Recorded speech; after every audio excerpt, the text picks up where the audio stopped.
एक गर्म दिन एक चिंटी पानी की तलाश में थी। कुछ देर घूमने फिरने के बाद वो एक चश्मे के पास पहुंची। मौसम बहार तक पहुंचने के लिए उसे घास के बलीड पर चढ़ना पड़ा। ऊपर जाते हुए वो फिसलकर पानी में गिर गई। वो डूब सकती थी अगर करीबी दरख्त पर कबूतर ने उसे ना देखा होता।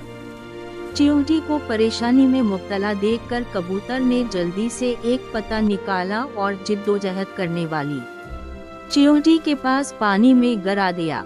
चिंटी पत्ते की तरफ बढ़ी और इस पर चढ़ गई। जल्द ही खुश्क जमीन पर आ गई और चिंटी बाहर कूद पड़ी।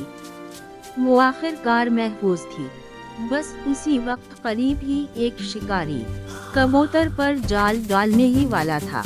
ये सोचते हुए कि वो क्या करने वाला है, चिंटी ने जल्दी से उसे एड़ी पर काट लिया।